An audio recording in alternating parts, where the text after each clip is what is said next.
आप स्त्रियों में ही लक्ष्मी का निवास है। किसमें? स्त्रियों में। यहाँ दक्षिण भारत में देखो, लक्ष्मी को हल्दी अति प्रिय है, पीला रंग प्रिय है। तो ये दक्षिणी में जितनी स्त्रियां नहाती है उस समय हल्दी मुंह में लगा लेती है। ये स्त्रियां लगाती है कि नहीं? क्यों? लक्ष्मी को आकर्षित करता है। पर नहा धोने के बाद मुंह में हल्दी लगा लेती है। ऐसी बहनों को देखा है आपने जो तमिलनाडु में हल्दी लगाती है, कर्नाटक में, केरल में, आंध्र में? किस किस ने देखा है हल्दी लगाने वाली बहनें? देखा है ना? क्योंकि वो लक्ष्मी को आकर्षित करती है। बहनों को फूल लगाती है, बहनें फूल। आदमी लगाता है क्या? नहीं भगवान। क्योंकि बहनें लक्ष्मी का अंश है। फूल का सुगंध, सुगंध लक्ष्मी को प्रिय है। बहनों को कभी भी गंदा नहीं रहना चाहिए। नहाए धोए बगैर रसोई बनाए, नहाए धोए बगैर ही सुबह उठ के खाना बनाए, वो खाना जहर के समान है। बनाने वाली भी राक्षसी है। क्या है? राक्षस। हाँ, बगैर नहाए जो भोजन बनाती है वो भोजन राक्षस भोजन है। तो राक्षस भोजन जो बनाते हैं वो कौन है? राक्षस भोजन कौन बनाएंगे? वो बोले पसीने में सब रसोई बना के गंदा हो जाता, बाद में नहाऊंगी।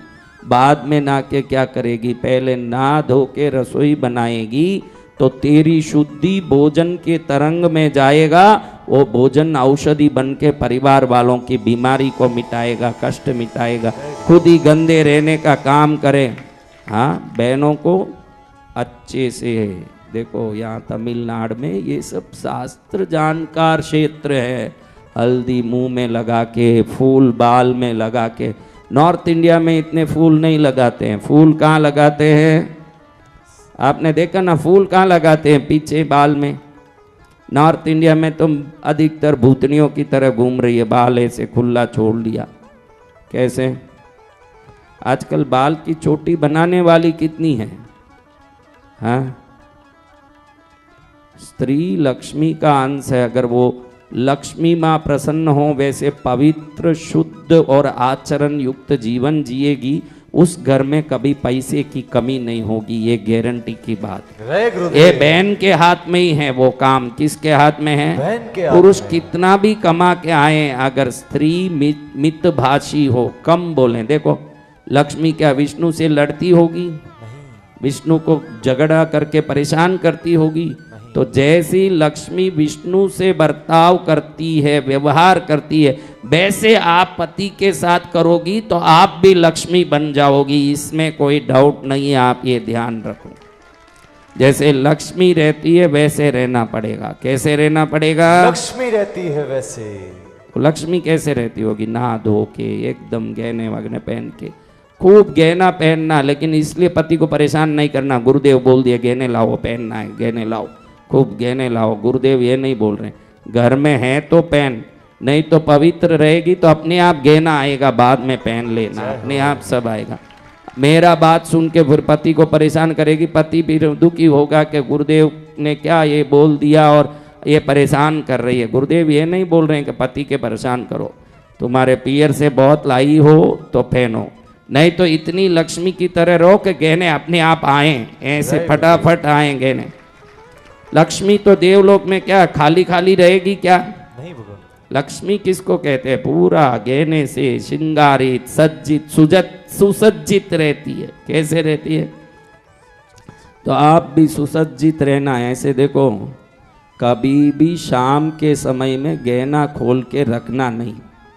शाम में 6 बज गई, बाद में गहने खोल के कहीं रखना नहीं। शाम के समय लक्ष्मी कभी खोलती नहीं गहने। गहने पहन के रखना। खोलना हो तो सूर्यास्त के पहले खोल के रखना। खोल के यहाँ वहाँ रखना नहीं। खोल के भी बराबर अलमारी में ही रखना गहना। कहाँ रखना? अलमारी में। और बाल ऐसे ऐसे हाँ हाँ हाँ हाँ हाँ करते करते कहीं कहीं फेंकना नहीं। लक्ष्मी ऐसे फेंकेगी बाल?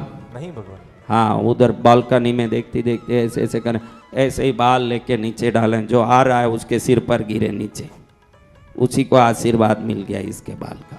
बाल निकाला, बराबर कचरा पेटी में ही डालना, कंगे में ही छोड़ दिया। कंगा, आप लोगों के घर में कंगे को देखो कैसा है, सब बाल भरा हुआ, कचरा भरा हुआ है कि नहीं? आप देखो, जैसे ही कंगे में बाल आया, हाथों हाथ कंगे से निकाल के कंगा साफ सुथरा रखना।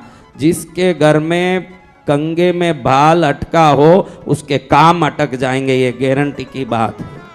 जिसके कंगे से बाल निकालने की आदत नहीं हो, जैसे ही किया नीचे रख दिया, कंगे में बाल अटका हुआ है तो काम अटकने की गारंटी है।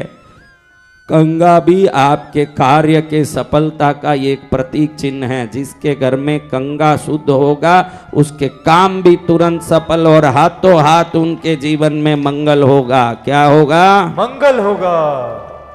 हाँ, तो अब मंगल करने वाली माता को बुलाना है, जो मंगल ही मंगल करती है और जीवन को सफल।